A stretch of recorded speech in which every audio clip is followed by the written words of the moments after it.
What is up, my Shadowverse soldiers, and welcome back to another Shadowverse Evolved video, and also welcome back to another episode of Leonida's Logs. We all survived set 8.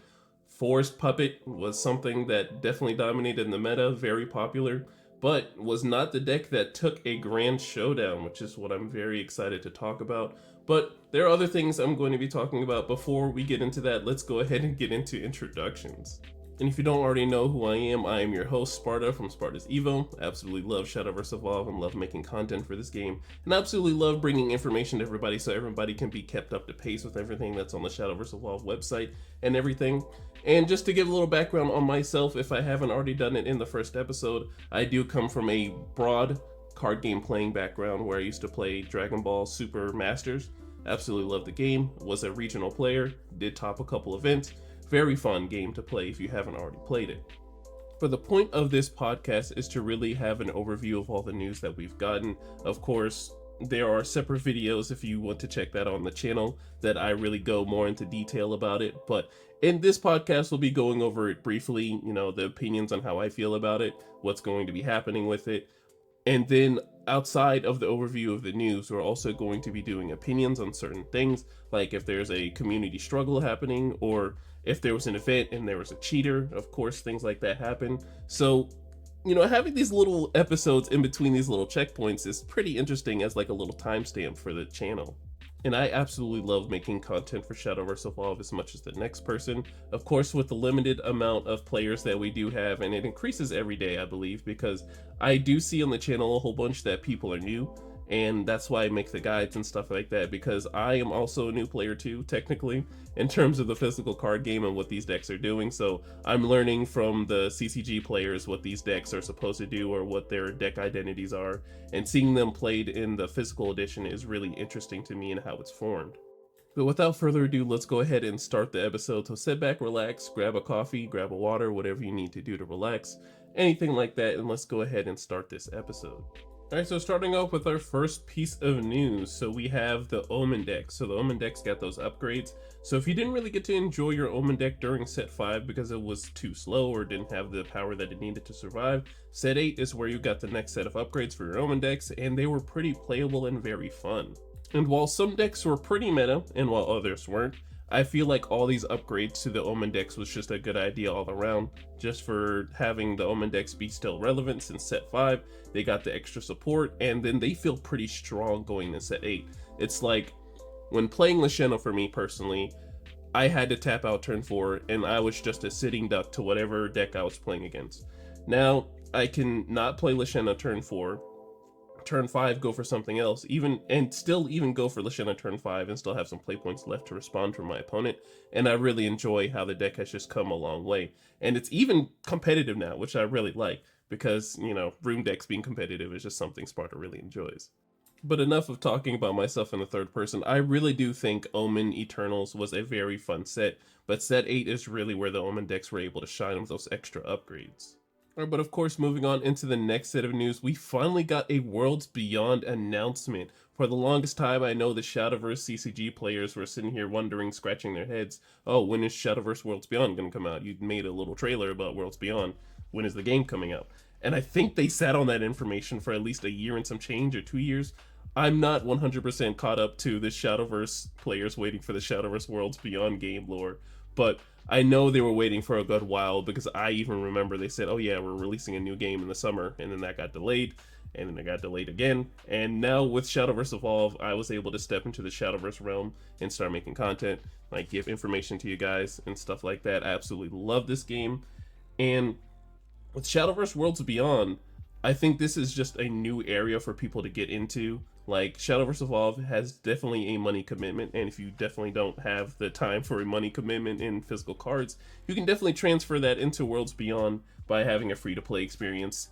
I don't know how exactly the Worlds Beyond free-to-play experience will be, but of course, since the game is going to be free, the free-to-play option is going to be available. I'm just hoping that it's not going to be like Dragon Ball Super Fusion World, because that client, it ran nice, it looks beautiful, but the free-to-play experience is god-awful. Like, trying to get a singular pack, or at least open a 10-pack, is so tedious, and it takes probably weeks, if not days on end, to get a singular pack, if not three. And then opening those 3 packs, just the ratio, it was just a terrible. I'm not gonna lie to you, it was just so bad. So I'm personally really excited about Shadowverse Evolve and then the Little Worlds Beyond crossover starter sets that they're going to be having. Now, as far as what's going to be happening in these starter decks, I have been hearing that it's just going to be a reprint of all the cards that were in the previous starter decks, but I really am hoping that you're going to be getting these new leaders that they're going to be talking about with the new Sword and Dragoncraft stuff. So just a reminder that this will be on sale June 20th, and if you're going to want to pick this up, I hope you have a pre-orders for it, when the time comes to it. But that's going to be around set 10, so we still have one more set to worry about and one more meta to worry about before we get into this stuff. Guardian, as the time of this recording, set 9 is tomorrow. I'm very excited. I hope you're very excited. I'm very excited for all these decks coming out. Spartacus, our brother Spartacus, is right around the corner. Of course, we're going to have an identity or something on the channel featuring his deck and whatnot. It's a very good card, like the UR version of it, which actually does bring up a next thing that they are doing with a lot of cards. Alright, so the URs, you are on either two sides of a coin. You either rock with the fact that they're changing male characters and stuff into waifus, into URs, because some people, I'm not gonna lie, if I had a Brick Brawlic, Broly-like Shadowverse Evolve card, and he's just changed into a waifu, I personally don't mind it. It's card art. But at the same time, if I'm someone who really enjoys the identity of this character, and I want them translated into a more stylish card, but they just turn into a waifu, I'm just like, okay, well, I don't see a big brawny waifu like Broly in my mind, so I can kind of see where they're coming from.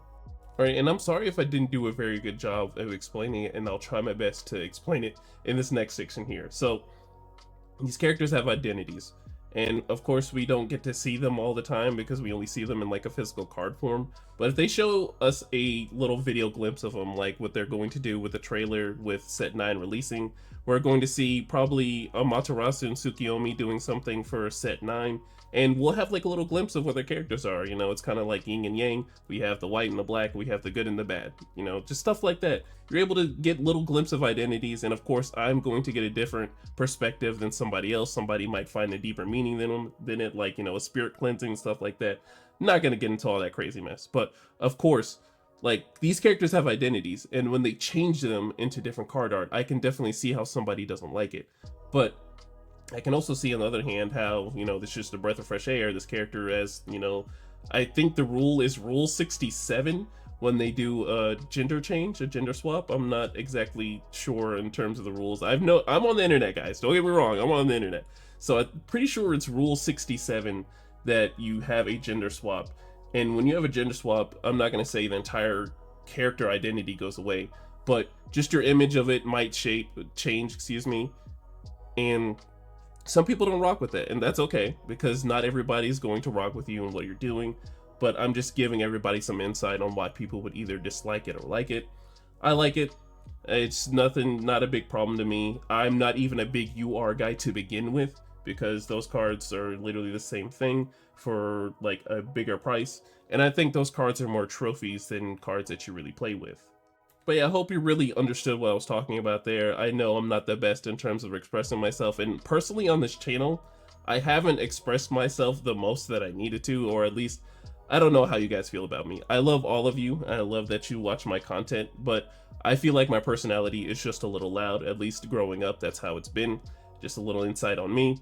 But I'm going to try and do that more on set 9. Is tried my best to explain myself in these videos, or at least give a little bit of opinion that some people might not agree with, because you guys are rocking with me, and every time I drop a video I have at least 25 people instantly watching. I'm like, okay, so you guys rock with me a little bit, and I'm not gonna lie, I rock with you guys too. I absolutely love you. I love making Shadowverse Evolve content, and I will keep saying that until my last breath, or I can't make Shadowverse Evolve content anymore.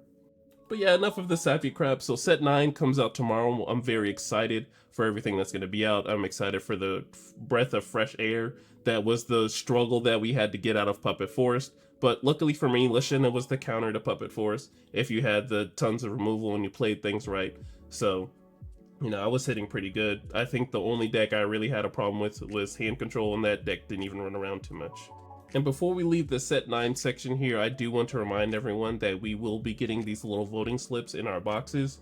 Do remember to vote, guys, because when we have a voice, we have to make sure it's heard. So, you know, make sure you put in your submission for whatever card that you want to get a new special card and stuff like that.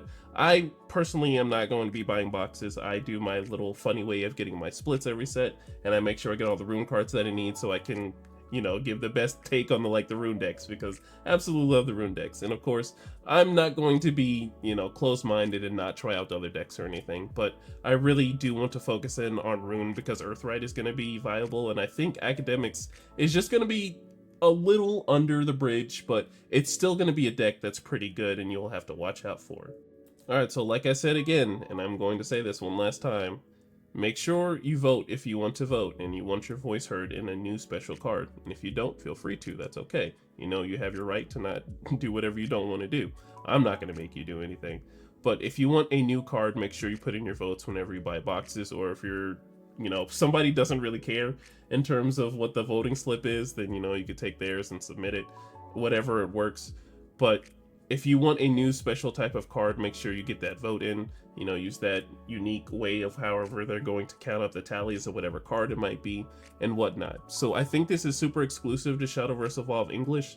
So having this little new unique thing outside of Glory Finder, which, you know, in my opinion is still a burning format of Commander, but they're printing more support of it, and what I say earlier in the video with the philosophy, if they keep printing support of it, it'll eventually be good. So Glory Finder is able with those new packs, which we'll definitely just go ahead and get into in this next section here. But yeah, just to tally set 9 off, just make sure you vote in the new voting slips, and I hope that you're able to pull all the cards that you want in set 9 tomorrow. Alright, so let's talk about Glory Finder. So I personally am not a big fan of Glory Finder.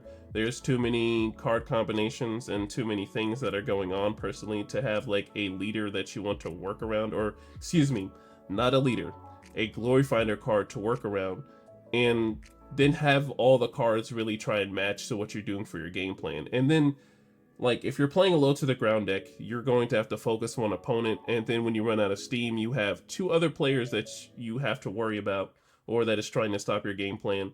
And I know, talking about it the first time, the idea of Glory Finder was just very fun. Like, you know, you have to make sure you provide a decent amount of, like, government. And when I say government, you have to talk your way out of certain situations. Like, sitting down with 3 other people, you have to realize those are 3 other people you may either know or don't know.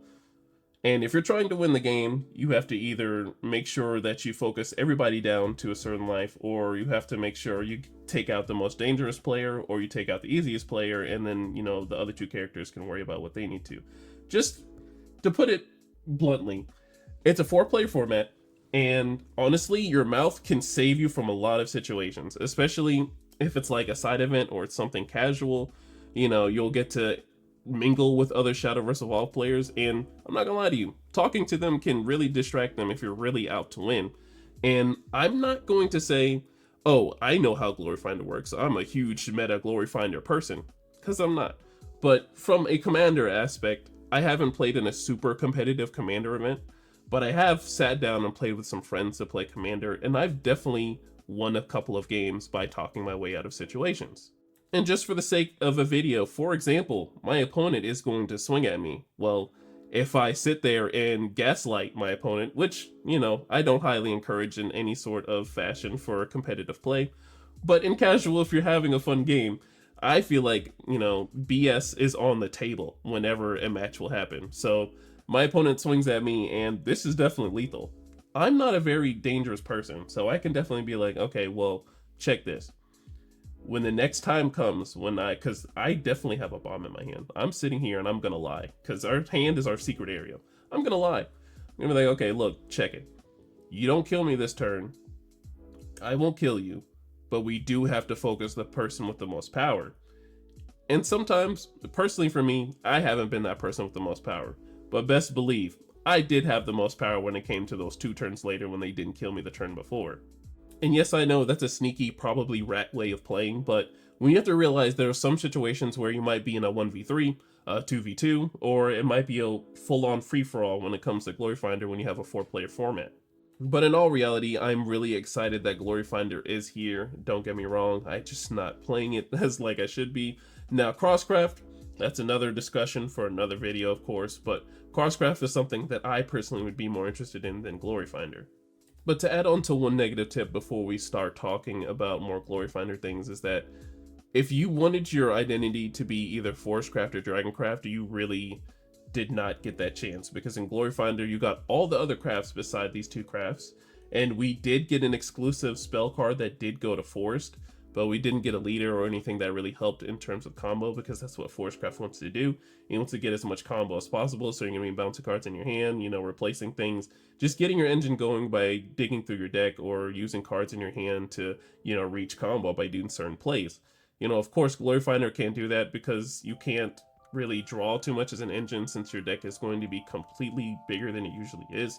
And then you can only have one card of each card, so it is a little bit harder to run into some things. And just to clarify, I believe that if you're going to be playing a craft, you need to really master its identity, or at least play around what the identity's for, if you know what I'm saying. Like, you can get away with some other things like playing Deepwood Anomaly, which of course we will get into the restrictions list if I haven't already said that.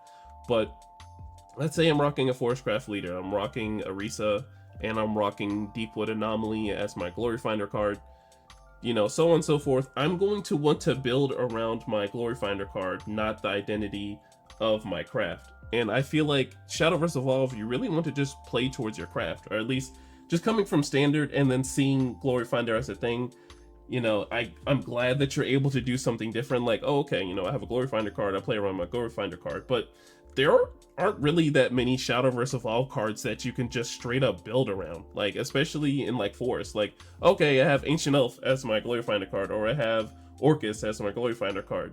Like, my Orcus is getting removed as soon as it's played. Like, be so for serious. Like, I can make a full-on puppet deck, and then Orcus be my Glory Finder card, and I can either go for the big Orcus, or I can go for the small Orcus. And that's not really building towards my identity as like Forestcraft, or building towards my identity as Puppet. And mind you, of course, we can use every color, or excuse me, every craft in the book to help with our identities, because we can use all the crafts that we need to. But be for serious, like, there's not that many Dragoncraft puppet cards. There's probably like maybe one or two that I can count on my hand, or off the top of my head, that can like summon puppets, or that retain or relate to puppets, excuse me. So that was really my biggest thing, is if you're going to put a new format and we need leaders, I want them to really focus on what their crafts want to do. Like, if you're gonna print out a whole bunch of Forestcraft cards, make it to where the Forestcraft cards are gonna help with the Forest identity and doing combo or whatever you need to be doing for Forest and Glory Finder and stuff like that. Not cards where, oh, okay, I finally have an idea of I want to build my deck around Ancient Elf. I finally play Ancient Elf for my identity, and my opponent removes it in quick timing, of course. And, you know, Ancient Elf only does like two things. So, like, coming from Magic, the Commander does so much. And I know Magic has been out for so long. We've only been in like our second year of Glory Finder. But the identities of these decks really come from their crafts, not the Glory Finder card. And that's the point I'm trying to make. And I'm sorry if that was lengthy. Like I said, I'm going to try my best to explain myself. If it's a little confusing, please let me know in the comments below. I want y'all to grill me.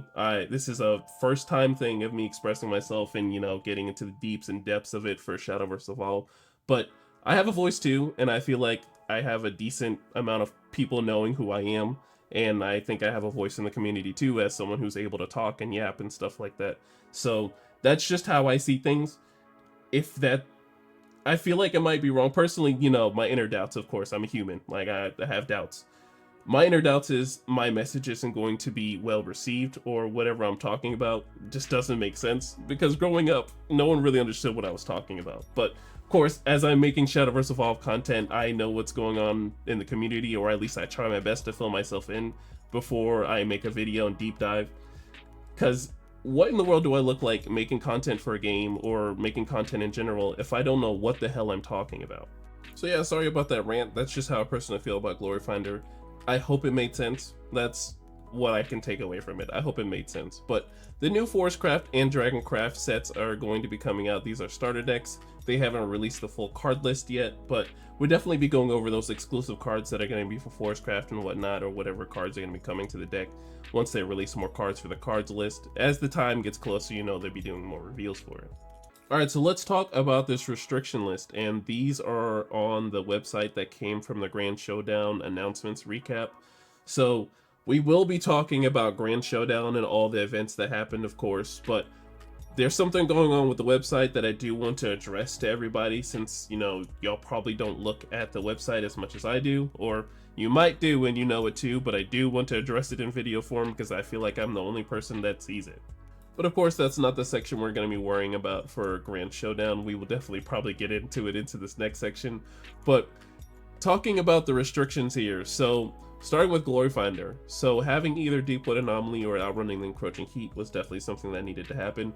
I personally knew that Deepwood Anomaly was a card that was going to be good in Glory Finder, but a genius cooked in the lab and said, okay, well, I'm going to make sure my Deepwood Anomaly is going to be played, and it also swings on the same turn that it's played. And you don't get time to prepare, and if none of you have the hard removal for this, I'm just going to win the game by swinging at all of you. And I'm personally enjoying the fact that they are on top of this. Like, they see that this is a broken combo. We're not going to let this ride because we enjoy having a fun experience, fun games. Broken combos are not fun. They are fun to do, but they get old really fast, in my opinion. Like, it's only so many times I'm going to sit across from, oh, Deepwood Anomaly, Outrunning Encroaching Heat. I'm stalling until I can get there, and you're playing that the way you're playing, and I'm not having a fun experience. It's going to leave a bad taste in my mouth for one, if not Glory Finder, Shadowverse Evolve as a whole, if you don't either fix that or look into it or do anything about it. So I'm glad they're on top of that. But getting into the standard stuff, and getting into the restrictions for the standard Shadowverse Evolve here, Vortex Dragon is going to be restricted to 1 per deck. I've been hearing that this doesn't stop the deck. I've been hearing that most of the broken cards are going to be coming from the starter deck, and honestly, you can't really ban cards from the starter deck because we want new players, and new players are going to want to get the starter deck for their favorite class. And imagine you figure out what Shadowverse Evolve is, and they have the crossover Vanguard set, and you're like, oh, okay, I remember the Vanguard anime, or I played Vanguard before, and I haven't in a long time, but they have a Vanguard Shadowverse Evolve set, and I don't want to deep dive into Vanguard because I know Vanguard is definitely a huge wall to, you know, get into and put some commitment into, while Shadowverse Evolve is a little bit easier to get into, I will say, personally for me. So, you know, I'm trying to do this Vanguard identity in Shadowverse Evolve, and you mean to tell me there are cards that are banned in my starter deck? This is absolutely insane. So that's just the perspective of a new player on how I see it. If there's a different way of looking at it and I'm completely wrong, let me know in the comments below. Trust me, I am open to the feedback for this podcast and stuff like that. But just seeing in the eyes of a new player, I can understand that, you know, people are saying that, oh yeah, Vortex Dragon is not the card that needed to hit. There's cards in the starter deck, but you have to understand these cards in the starter deck cannot be touched, or if they're going to touch it, they need to make sure that you can only use the card straight out of the starter deck like they did in Magic. I know there's like a card called like Faceless Haven. It's like a land card, and it can turn into any identity of any card. But they had to ban it in all the other formats, or at least the standard format, and you can only use the card as a full-on starter deck. Like, you have to use it straight out the pack. You can't change any cards in it. You just have to rock it as it is. And not gonna lie to you, the deck's pretty solid. It's very solid. So you can still use it, and it's still pretty strong. So I believe personally that might be the fix to it. If, like, when the set comes out and we might need to do like an emergency, you know, restriction list or something like that. I personally don't know how the deck is fully functioned, but from what I'm hearing from other people is that this is going to be the closest thing to tier 0. This is going to be broken, and I think the only way to really fix that is if you're going to be rocking these cards, you can only use them in the starter deck, X, Y, and Z. I think that might be the fix to that. But there's only one way to find out if this restriction is going to work. We need to get into the Vanguard crossover set and experience it and play it ourselves, figure out what the meta is. And, you know, once we get into that threshold, then, you know, we'll figure it out. And alrighty, into some brighter news, we have the confirmation of our Shadowverse Evolve X Vanguard crossover set. Now, I remember seeing this personally in set 3, I want to say, set 3. is when that they had a trailer for this during the JP format.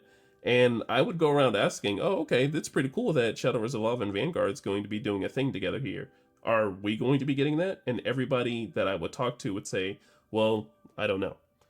I don't know. And I was just like, well, what do you mean you don't know? Like, JP's getting it, right? So surely we're going to be getting it. And that's not always been the case. Because Shadowverse Evolve English is very different because we have Glory Finder while JP doesn't.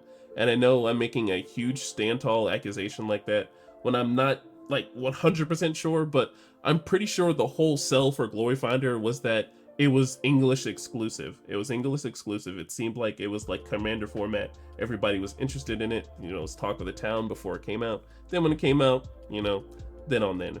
But getting back into the crossover set, like people didn't really understand if a set was coming out in JP, would it be coming out in English? And I think the bigger, probably a better example of that is set 9. Like, we are not getting those academic and those dragonic duelist like starter decks or whatever those packs were that are expansions for set 9. Those cards are just exclusively in set 9 now. So they're doing things definitely differently in English. And that does follow along with the restriction list too, is that they're going to try and do things differently. Like, they're going to try and hit cards that are not as broken, or excuse me, that are broken. And that can definitely tone the deck down in terms of what the deck wants to do, so they won't make the same mistake that they made in JP. But in all reality, I'm very excited for Vanguard to be here. People who are into Vanguard can now try out Shadowverse Evolve, and then people that are in Shadowverse Evolve can get a little taste of what Vanguard has for it. So if you want to transfer over into that game, or if you want to play both, or if you want to stick to Shadowverse and just enjoy this little crossover set, you have the freedom to do that now. Also knowing that this crossover set does come out during my birth month, so if any of you want to get Sparta a present or anything, feel free to give me some packs of Vanguard. Nah, I'm just kidding, I'm not a big present guy. But if you really want to get anything for my birthday, you know, tell people about me. I really enjoy Shadowverse Evolve, so I'll definitely be doing these talks every set. But we'll probably be doing this closer to when Vanguard does come out, and we'll be talking more about the information about it right before the set. Well, actually, I wouldn't say for sure, because the actual sets are like hard sets, and the crossover sets are just kind of like little splashes that you could put into your decks. And I think with the crossover set here, it'll be just like Idol Masters and just like Uma and stuff like that. That'll just be the crossover sets, and you can probably splash a couple cards that are like really good into those standard decks, but they're really going to be the strongest in their own little crossover universes. And another thing that I'm really liking about the Vanguard class is this little box topper idea. So having the thin and the thick leaders for people who either care and don't care about the Shadowverse Evolve Sidekick app, so everyone can be happy. So if I'm a person who doesn't really care about the Sidekick app and still am going to use Isabella, but I really like the Runecraft like character from Vanguard, I can still rock their thin leader. Or personally for me, I like thick leaders and I like to get the most out of all of the Sidekick app that I can get. I am going to probably enjoy these new voice lines for this character if I'm going to be able to obtain this leader. So for people that are on both sides that either care or don't care can either be happy. And another thing that I'm really enjoying too is the evolution point, you know, scenes thing. So I haven't watched the Vanguard anime personally, so being able to have evolution points that are just the scenes and we can use them in regular games and stuff like that is going to be enjoyable. But of course, do remember that the crossover Vanguard set is coming out August 15th, so we have some time to really figure out what they're going to be doing for that mystery evolution point that they haven't revealed yet. So we have some time, and there's going to be more reveals and stuff like that, so hopefully in the future we'll be getting some more information about that. So getting into the competitive news, so Grand Showdown Series 3 is over. We're now going into Grand Showdown Series 4. And they made a promise that they are going to keep that all the Grand Showdowns are going to be happening simultaneously. And on June 28th, that is the date that all the next Grand Showdowns are happening.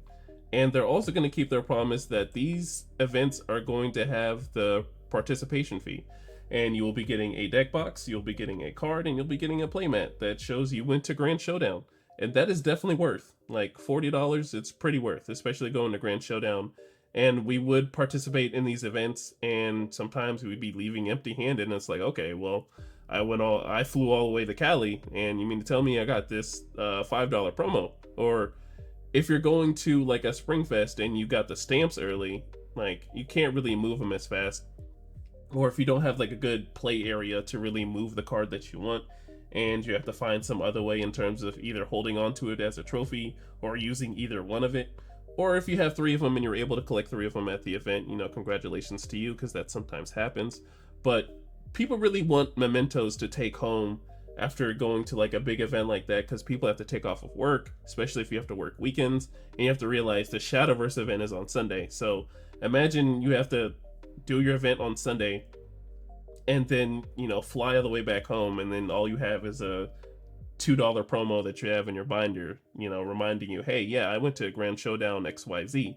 So I'm glad they finally have this participation fee thing. I personally don't mind paying $40 so I can at least get a playmat, deck box, and, you know, whatever exclusive card that they're going to give us at the time. So I think it's pretty worth.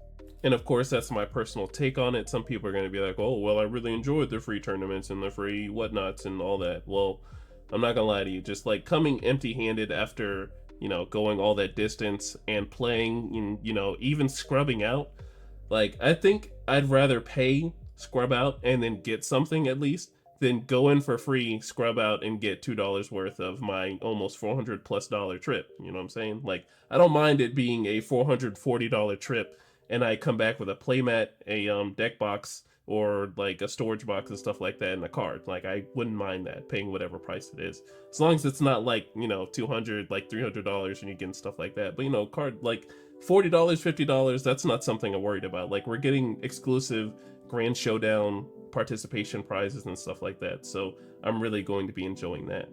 And of course, when we get later into the formats and later in the game, they're going to be trickling down into the BCSs. And, you know, paying for the BCSs probably, you know, on paper sounds like a bad idea, but if we're getting participation prizing, like, come on, be serious. Like, we're getting prizing and we're paying for it. Like, at least that's something that we'll be getting instead of like a $2 promo that I'm not going to be using in my deck, because I'm pretty sure I still have the Guardian or whatever the Forest Craft Hunter girl is from BCS Philly, and I don't really play Hunter Forest, and the card's like maybe like $1 or $2 that you can get from your normal promos from playing at your locals. And granted, I don't have a local, so, you know, the card was a little bit more valuable to me than $2, but on paper the card is $2 and you can get it at your locals. So why did I come all the way to BCS Philly and attempt to do my best? And of course I scrubbed out and I got the same promo. Granted, it was free, don't get me wrong, like, you know, just getting a $2 free is fine, but it's the translation and the travel into the bigger event is what really is getting me. Like, of course, we need to travel to get there, but I really want to make this event really worth for me to go, if I'm going to go, if you know what I'm saying. But yeah, on the positive note, I'm glad that they're finally doing the participation pricing thing. I'm on board with it. If they increase it to a crazy price, trust me, I will be talking about it, because that'll be insane. At least they're not like Nintendo being super greedy with what they're doing, because everybody's got to have the new Mario, everybody's got to have the new Link and stuff like that. Not everybody needs the new playmat for Shadowverse Evolved, so I'm glad that they're, you know, having some incentive and being pretty reasonable with the price on it too. So if you go out to these new Grand Showdowns, I hope you can get your prizing. I hope you can top, you know, get the best prizing that you can go in for, and I hope you do well and stuff like that. Alright, so for this section of the video, we're going to be going into a little bit visual representation here. So if you're a little bit busy, don't stress yourself. You'll probably get more of the information that I'm saying just from, you know, vocal representation. But from visual representation, from my perspective, visually, you will see the discomfort I'm having as a content creator for Shadowverse Evolve, and how they're making my job a little bit harder.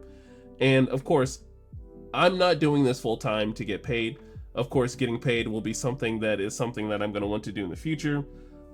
But for right now, I'm doing this off the books. And as a content creator and as a consumer who consumes a lot of Shadowverse Evolve content and information and products, I feel like I do deserve better in terms of, you know, figuring out what I'm spending my money on, what's going on, what's happening, and stuff like that. Because if I'm not personally at these events, I don't know what in the world's going on. So I'm really glad that they did a step up with the Grand Showdowns, because there was a point in time when Grand Showdowns were happening and we had no coverage. So now we have coverage, and of course they're stepping up. But as they're stepping up, there's a silver line that needs to be met when you do things on your website, especially when it's news. we need to know as much information as possible, or we need to know what happened, what the coverage was there, because we physically were not there. So we have stuff like this that we can get on the website and find out.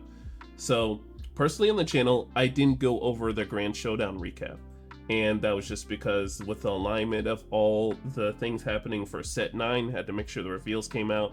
Grand Showdown happened. I wasn't able to stream the event, even though I was sitting there saying, oh, I'm going to stream this event. I'm going to stream this event. But I didn't know what time this event actually started. I did not know.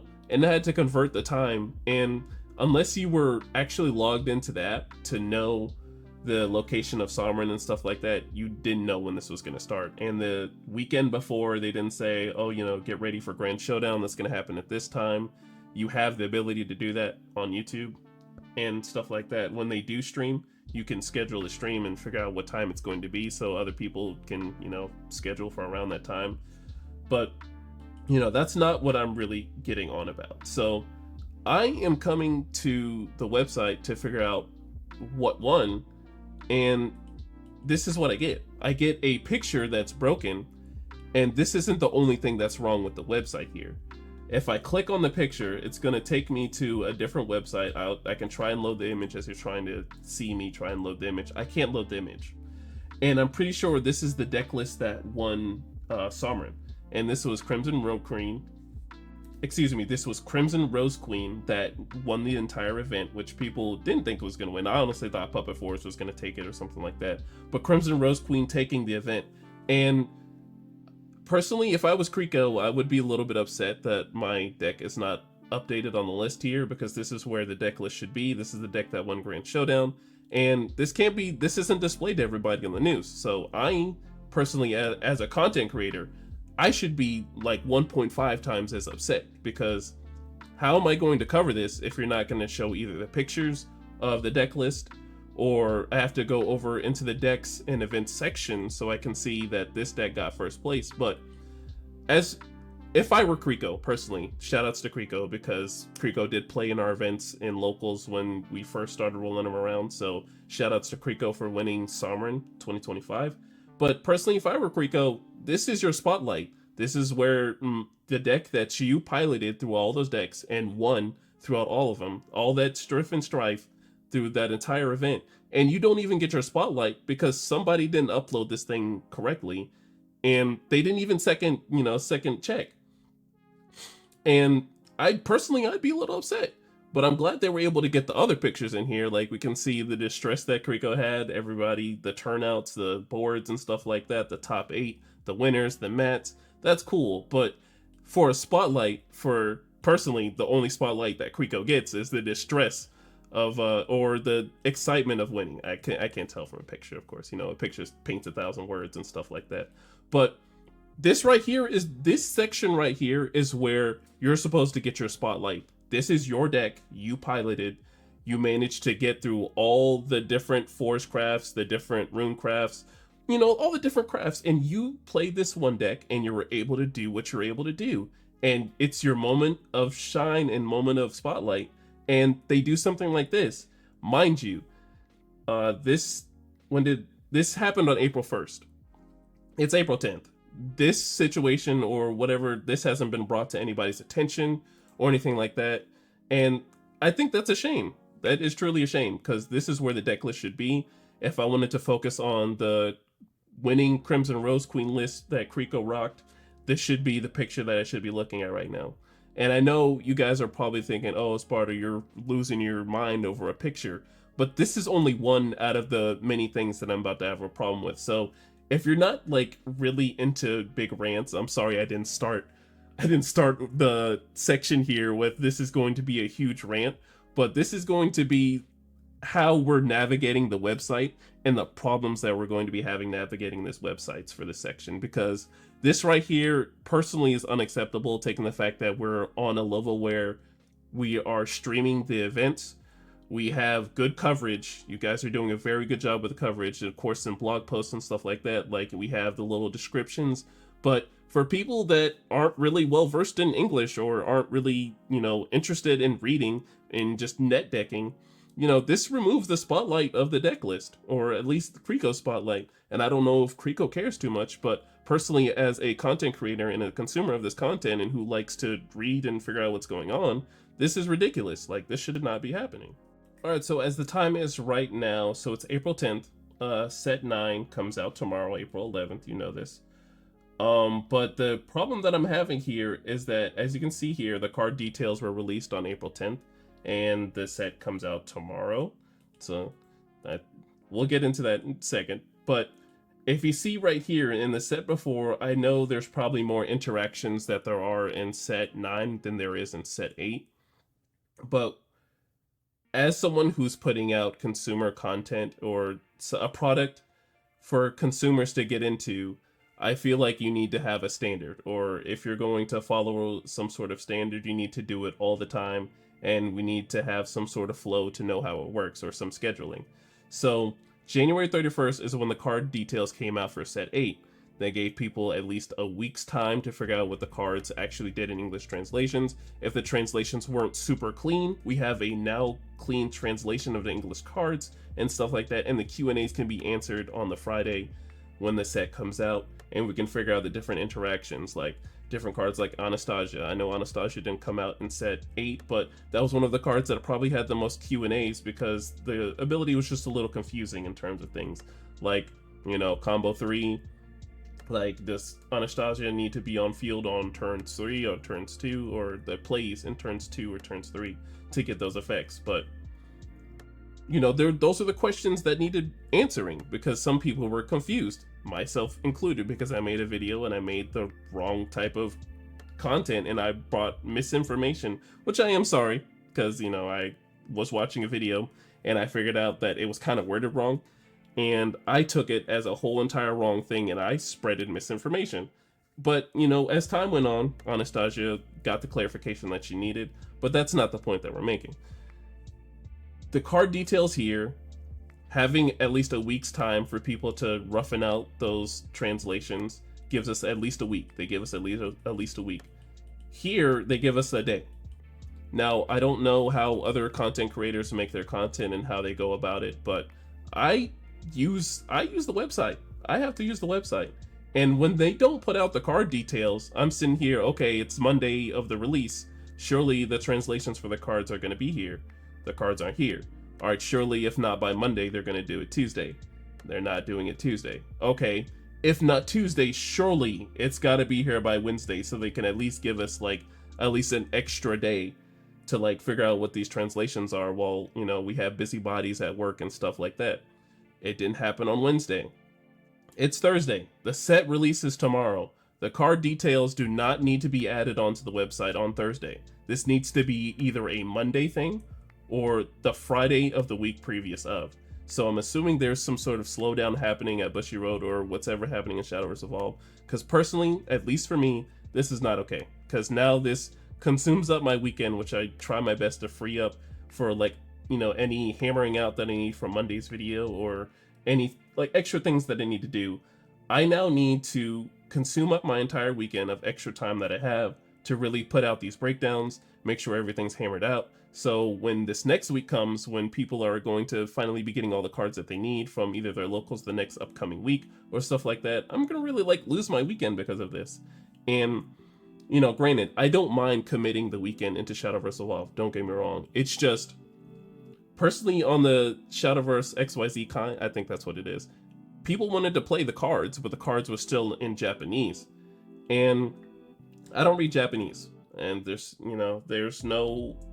I have no personal qualms with anybody who's bilingual or anything like that, but I don't read Japanese, and I don't feel like going back and forth between Japanese translations and English translations to figure out what these cards do.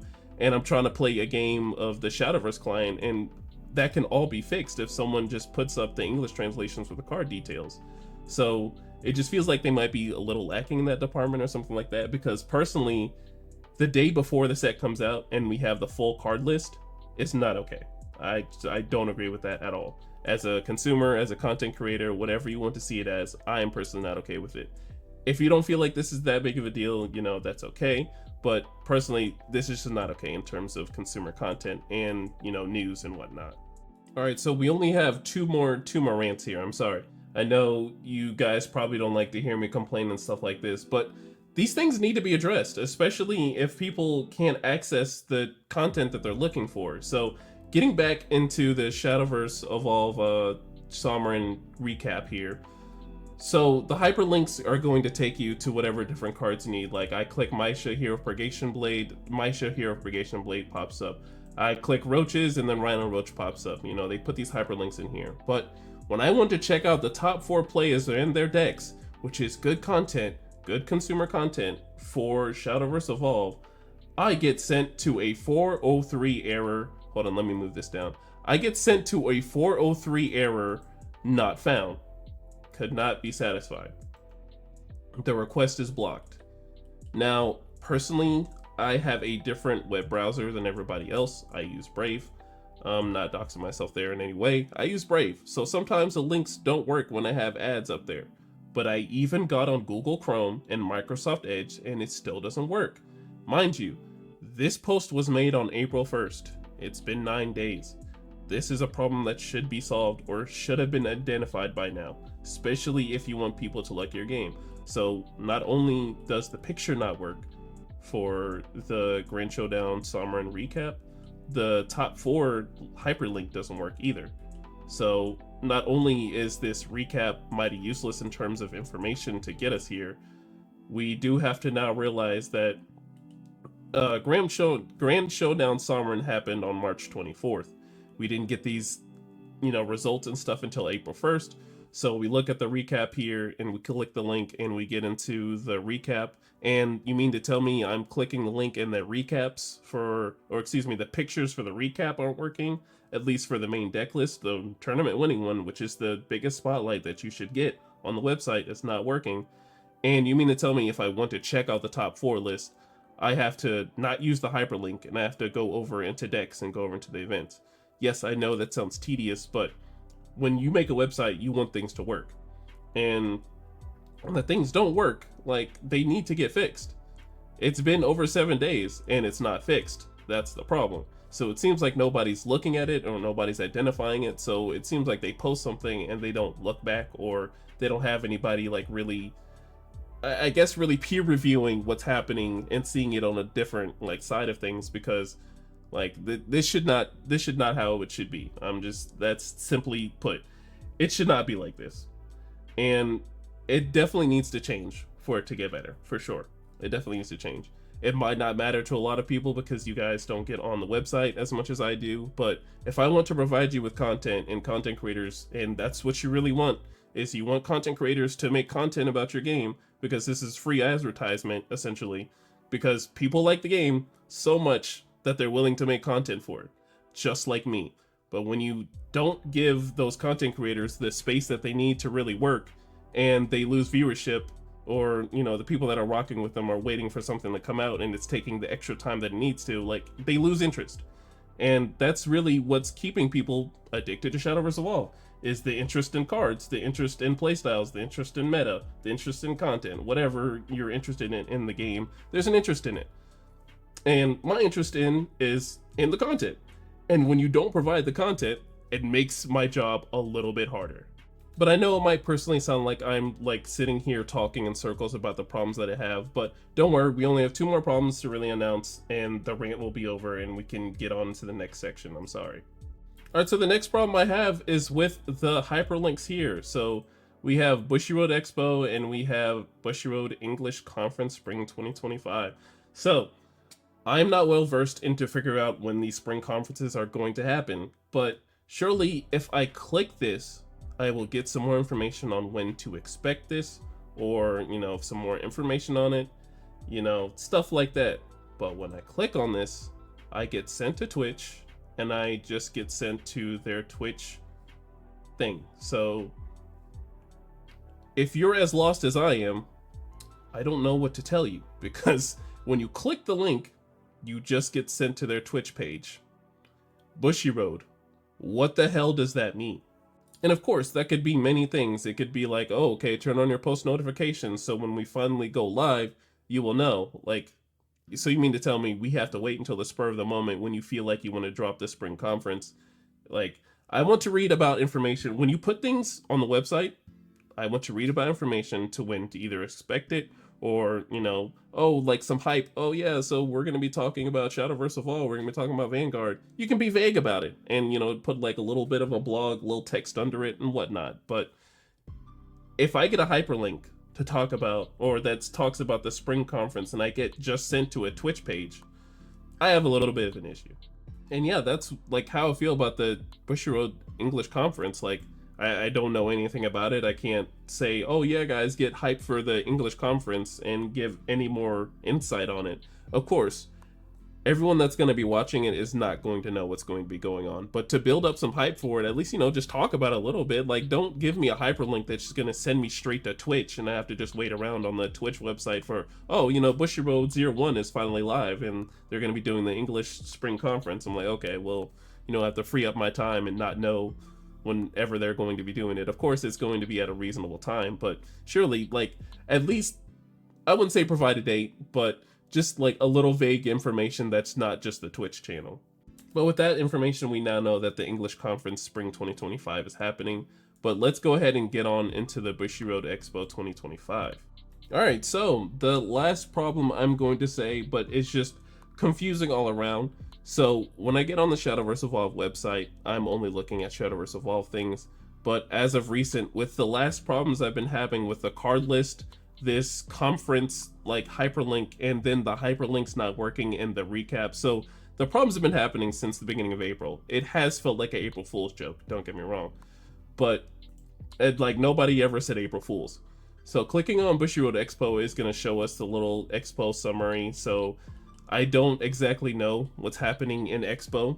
I know you're able to meet voice actors and stuff like that, get exclusive Bushiroad Expo content.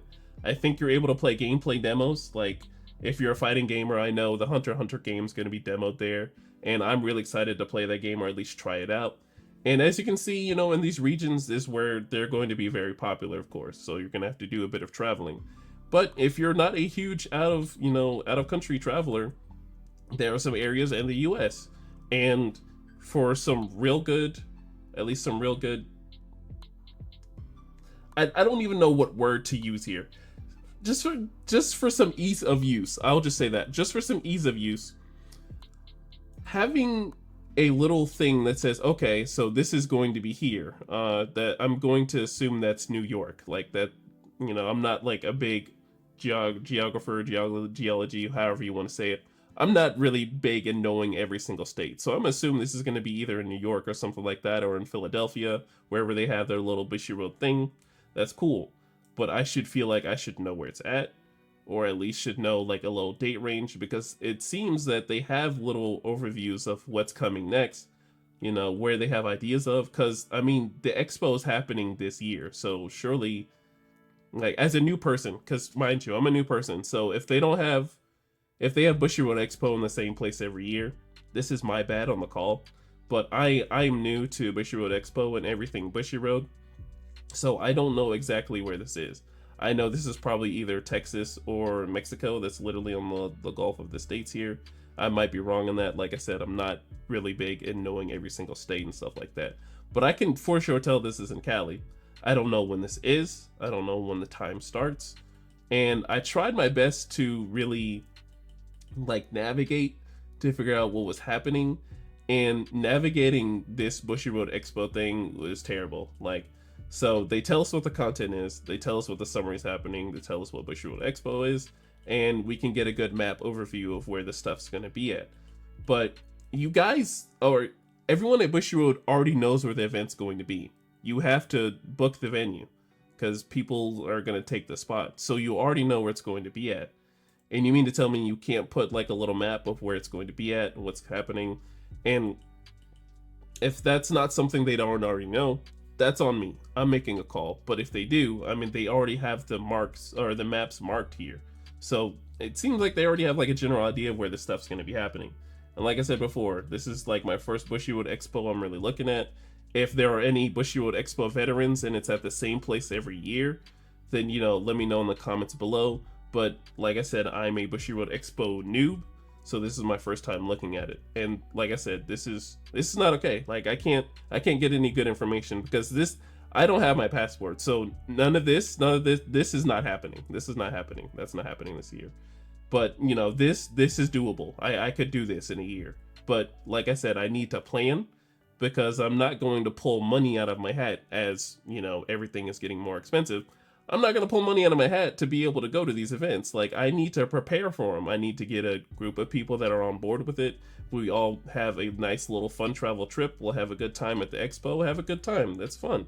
But we need to plan for that. I'm not like Elon Musk and make enough money to be on the spur decision and be like, okay, well, you know, they are now releasing that this event's going to be on May 24th or on this event on June 7th. I can go ahead and go. I can get on my plane and go. That's no, I'm a ant. Like I said, I'm an ant in their master plan. So I can't get a good basis off of that.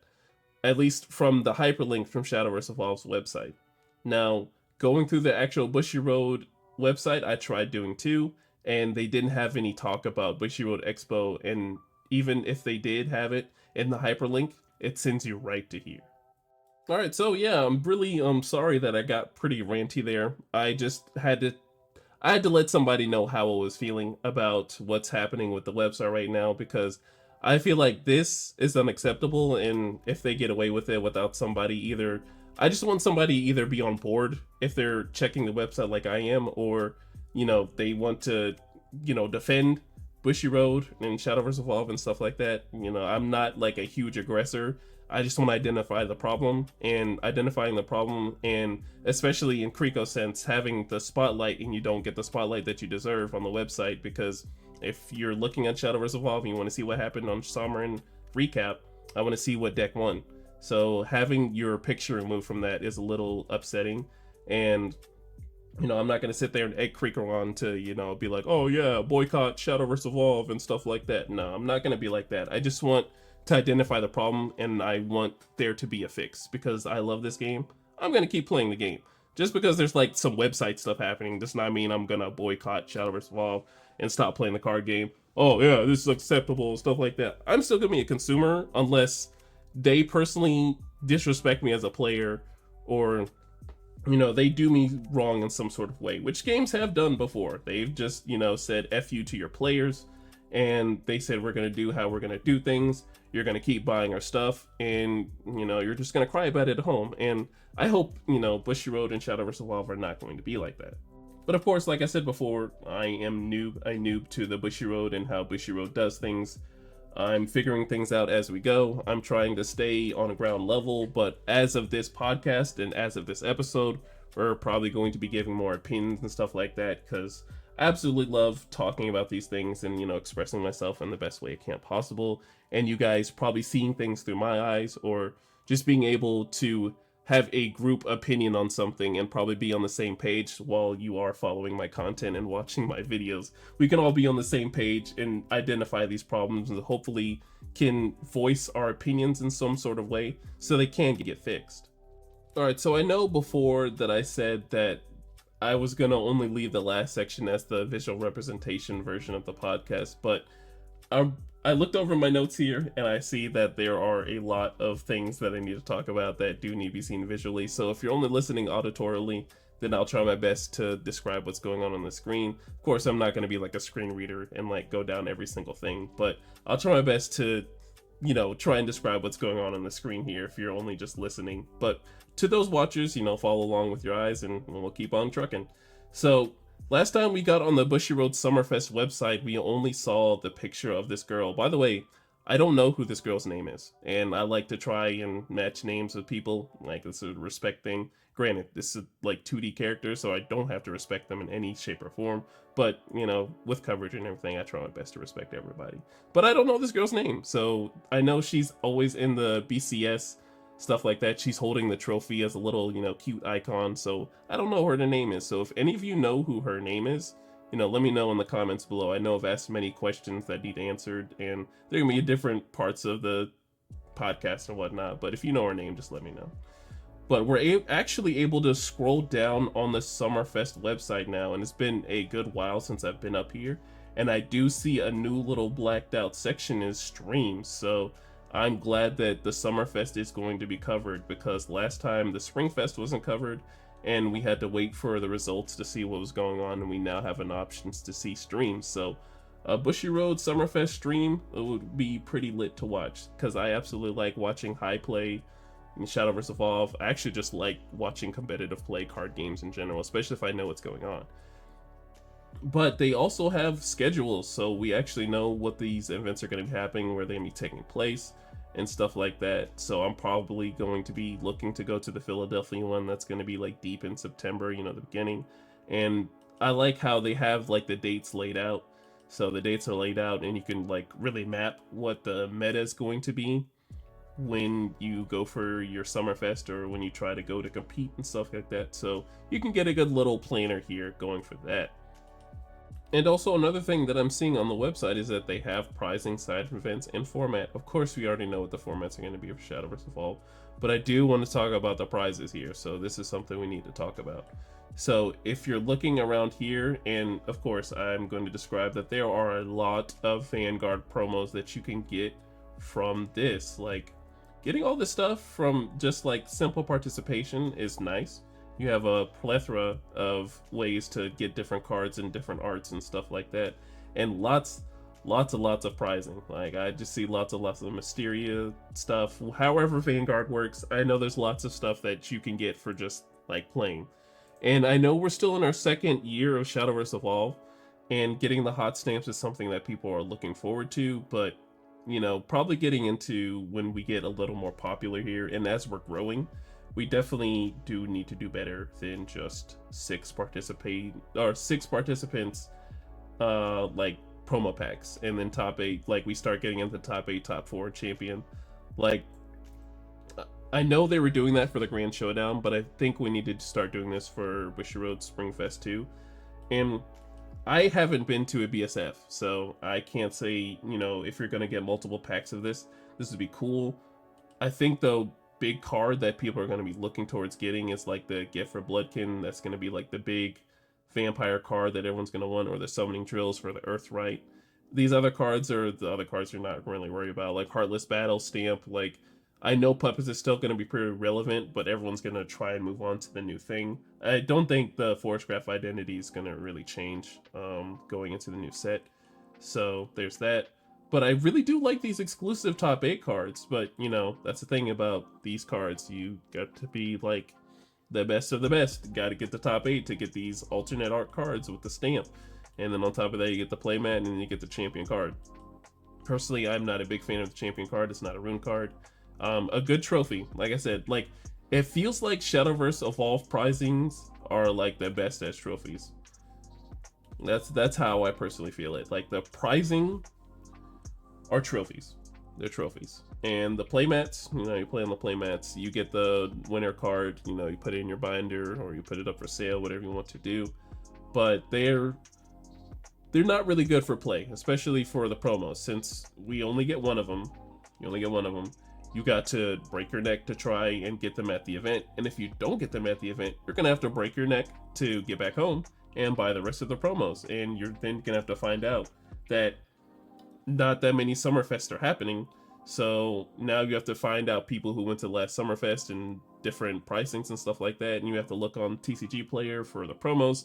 And, you know, just saying all that right now is already a headache in itself, because I went to my last was it Shop Championship, and I wanted the full play set of Trail of Lights. But be for serious, everyone had the Trail of Lights, so I had to try my best to trade with the stuff I had for the Trail of Lights and stuff like that, and I still only have 2. Mind you, 3 is a playset in Shadowverse Evolve, so I'm still missing my 1 Trail of Light promo. Pretty more accessible now, since, you know, the last time I went to go compete at a shop challenge was quite some time ago. I think 2024 actually. So, you know, they probably have them more available now, and it's my fault at this point that I haven't gotten it. But I'm talking about like the supply and demand as soon as the Summerfest is happening, as soon as the event's happening and whatnot. Everybody's going to want certain things. They're going to be want to trade, and they're going to want to make some deals, and it's going to be pretty hard if the events aren't as I don't want to say popular, aren't as concurrent. I think that might be the correct word. I'm sorry if I'm using a misuse of word here. I've been yapping for quite some time. I'm sorry. But there aren't that many events happening, so therefore the promos aren't widespread, and that's okay. You know, you need time to cool down. You know, the set or the tournaments are happening in different formats, so hopefully the pricing will definitely change as the time goes on, because we're definitely going to need new pricing for when that Vanguard crossover set comes out, and we're going to be watching a Bushiroad Summerfest, and hopefully, like, as we're in Bushiroad Summerfest, we're not going to be getting promos from like set 9 for the cards that we don't really care for. I mean, I know they're going to be hot stamp, but be for serious. Like, a hot stamp is only going to take us so far. And not to end things on a negative note here on this section, but I'm excited for Bushiroad Summerfest. I'm really excited that there's going to be coverage this time around. The prize difference in Vanguard and Shadowverse Evolve is very big, but Vanguard is the bigger game. Vanguard's the biggest hit. We have to accept that. But we as a community definitely need to make sure, I'd say, go to these events. We have to make sure our game's popular, tell our friends about it, get some play groups running, because the only way we can let people know about Shadowverse Evolve is letting them know that Shadowverse Evolve exists, because many times have I been came up to me and they see me playing Shadowverse Evolve like out in public, and they're like, "Oh, Shadowverse has a physical card game?" I'm like, "Yeah, you know, you have to really get this by word of mouth." That's usually how it works, because the promotion for this game, it could be a little bit better. All right, now we're getting into my personal favorite section of the podcast, is the meta call right now in the future meta call. So in the last meta call, I said Puppet 4 was going to be popular, just like it was in JP, but I thought more Disdain Dragon would make an appearance, and that was wrong. That was wrong. I will say that was wrong. That was wrong. I will sit here and stand on business and say I was wrong. Funny enough, Dragon did make an appearance at one of the events and did win it, and people did say that was a shorter event, but hey guys, like, events are events. Like, they won the event with Ramp Dragon.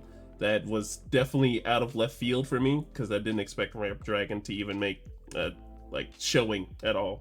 So seeing that Ramp Dragon was able to do well during set 8 is very good to see, and I'm really excited to talk about all the stuff that's going to be happening in set 8 and just going over the overview here for it. All right, so getting into things here for the meta calls. So last time we made it seem like Force Puppet was going to be the deck to beat, which is correct. That was the deck to beat.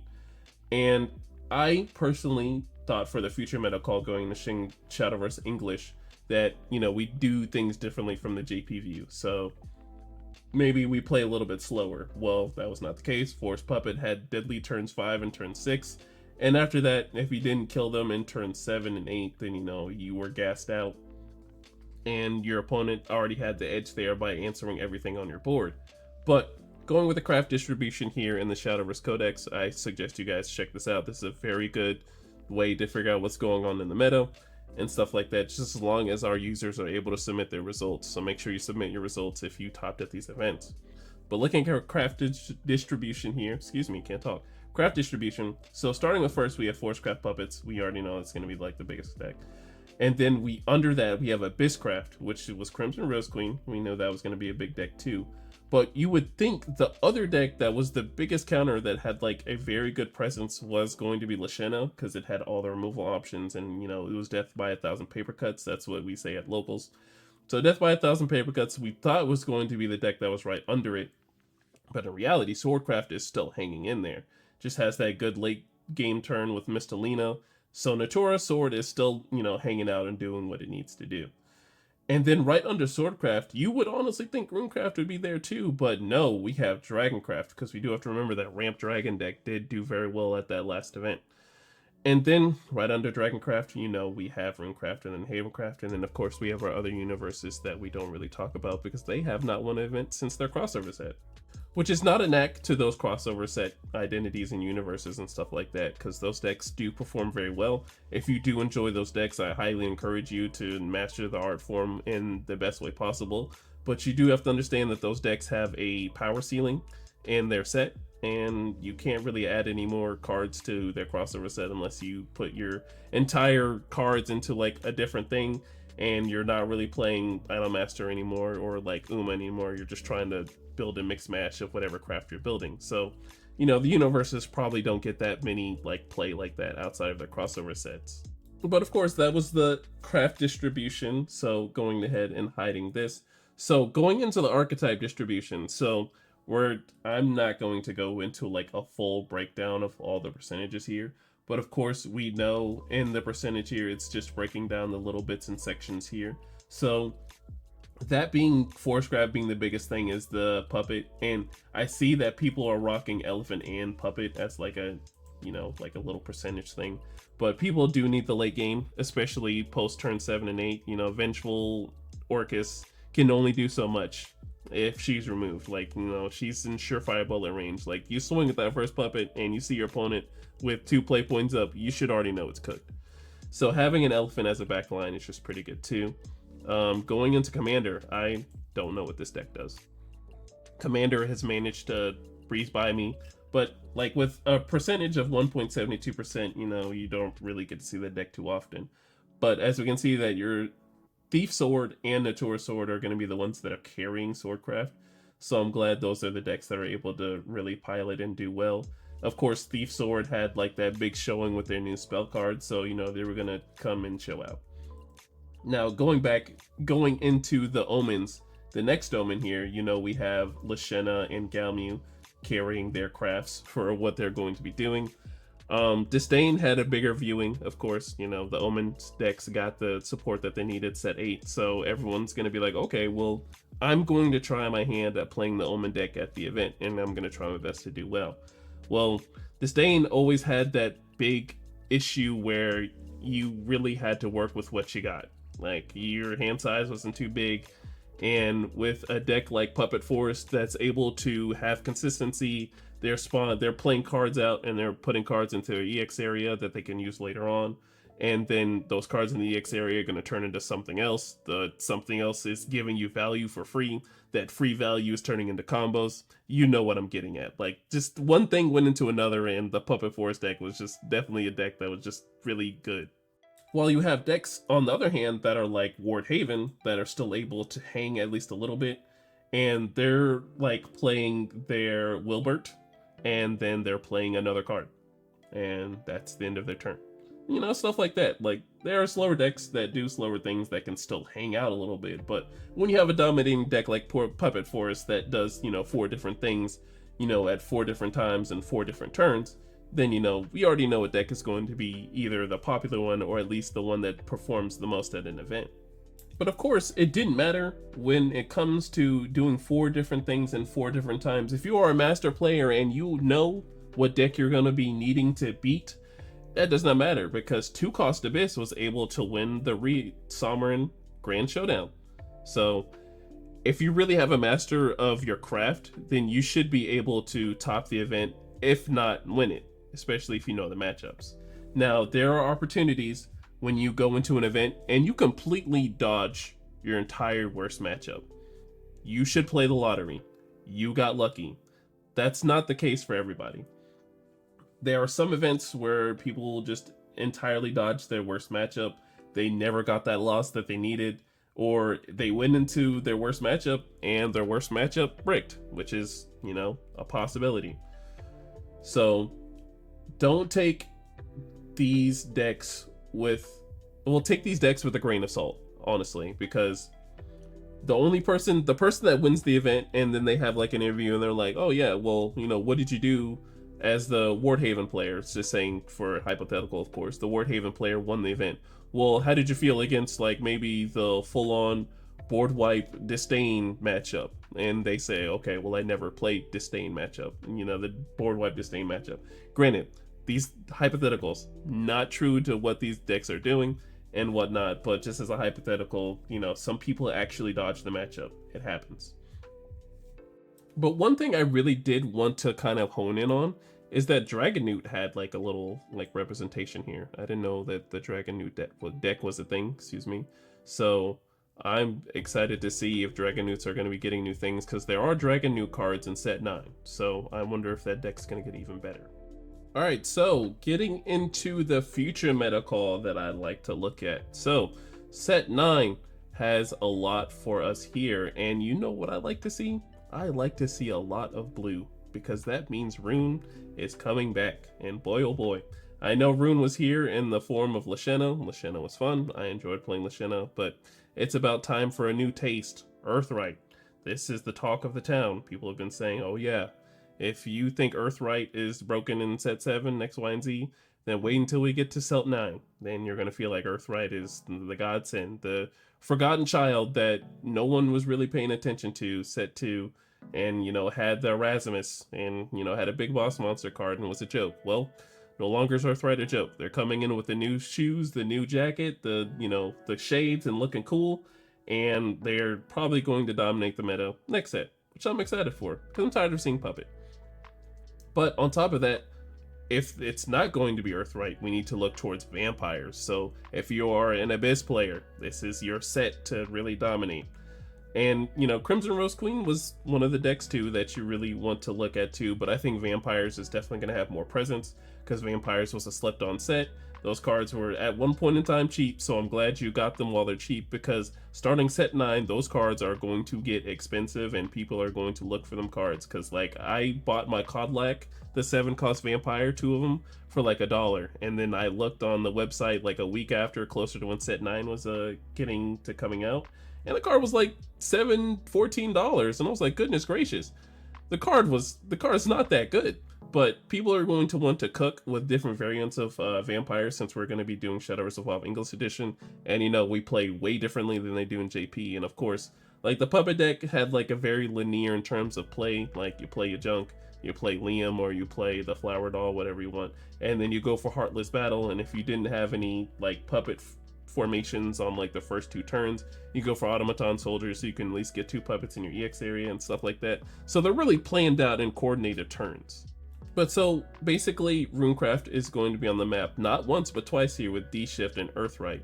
And then we have Abyss being Vampire, and then Puppets is still going to be hanging around. And then we have a new sword deck, which unfortunately is not Spartacus, so that's not going to be a super meta deck. But if somebody manages to top with that, I'm definitely going to be asking for an interview, because how in the world were you able to mill yourself out and also win the game at an event? But, that's for future talk. But we are going to be having Token Sword, or Black and White, whatever you want to call it. I kind of like Black and White a little bit better, because, the tokens are always the white borders, and then the legendary cards are always black. And of course, this little graph here is to be taken with a grain of salt. This is not exactly how it's going to be. For sure, will say, the bigger parts of the graphs are the decks that you need to be looking towards, because those are going to be the decks that are going to be played. While on the smaller things, maybe D-Shift isn't going to be played too much, because, we didn't get really too many bigger D-Shift things. But, we could probably replace that with something else, probably something more aggressive. Or we already have an aggressive deck that is Black and White, but that could be something else. Just that little section of D-Shift, don't worry about. Just, we know Puppet Force is going to be going into the next set with some power. Vampires is going to be on the map. Earthrat's going to be on the map, and we're going to be welcoming Token Sword with Black and White and stuff like that. So this is the future meta call, and I am going to predict that everybody likes to play close to the ground. English Shadowverse Evolve has always tried their best to be very aggressive. I will forever say I am traumatized from the Hero Sword format set 3. So anytime they're playing a low to the ground deck like Idolmaster Cool and stuff like that, which was the deck that was topping during the crossover set, and then we have Black and White. So I'm thinking, this is my call right here, is that Black and White might be the deck that you might need to really be playing, or the deck that might be the one that's the underdog that tops. Because in the last video or the last podcast, Puppet Force was the big thing, and the Grand Showdown, Puppet Force didn't win, but Puppet Force did have a big showing. So the results can definitely differ there. And alrighty, soldiers, that was it for the podcast. Thank you so much for watching. I know I did a lot of talking this time around in comparison to the last episode. I just kind of went on a whim and got tired of saying, oh yeah, this is cool, oh this is nice, oh this is really neat, just kind of sounding like a robot. And I think the podcast, in the last episode, people were telling me that I had more of I tried to structure it very differently, and I had to record that podcast like 4 times. I had to record that podcast 4 times because 1, I was just nervous to really speak my mind. 2, I just getting it all in one take without the pauses was kind of weird. So, doing multiple takes in a podcast was kind of weird. I wanted to have like more raw footage or more raw content so you guys can see like the live aspect of it. But I think I'm going to go with quality over like the stretch here because, taking the little breaks in between and like the little breath breaks and just some time to really think my thoughts out here. And, sometimes I'm just like going off the top of my head when I do some of these takes too. So, they're not always super accurate, but the things I'm really passionate about and I try my best to explain myself on, I hope you guys got the message for, especially with the Glory Finder thing, because personally feel like I'm still a little confused on what I said, but I know what I'm saying, if you know what I'm saying. Like, you guys, I feel like you understand it. If you're like a speaker and you have to like do public speaking or you're trying to get your message across to someone, especially if you stutter. Oh, you know how aggressive, well, I wouldn't say aggressive, you know how upset you can get when you're trying to, tell somebody something and you go, da da da da, and then you're just like, man, like, I really wish I knew what I was talking about. Like, your mouth moves faster than your brain. So, that's really how I feel about it. But all right, soldiers, thank you so much for listening to the podcast. This has been episode 2. I don't know what the title of it is going to be. I know this is Leonidas's logs, so in his journal we've marked that set 8 was very fun. I'm very excited to do the breakdowns for set 9. We've had some, ups and downs. Of course, that's how life goes. And with set 9, when they're doing the light and dark, it just only makes sense that we have the yin and yang. So having a little balance of good and bad makes everything in the world go around. So I hope everybody is excited for set 9 as I am. My cards are going to be coming in sometime this weekend. I'm excited to open boxes if I get them, open packs, and in the future with set 10, we're going to be getting more codes and stuff like that. I know I didn't talk about set 10 as much, but towards the end of set 9, we'll have more information on set 10 and the advanced mechanic and stuff like that. But with the ratios, what I'm hearing the advanced mechanic being on, it's not looking good to be picking up those cards. But like I said, that's talk for set 9 when we have more information on it, because all of right now we have is just talk of the town, and we really want hard, solid evidence that we can see on things like that. All right, soldiers, make sure you're safe in whatever you do tonight and safe whatever you do for the rest of the year. Make sure to like, comment, subscribe, and I enjoyed talking with you in this podcast, and I hope to see you guys in the next episode. Bye. Yeah. TRINN. Just to get you away. What I got to do, what I got to do.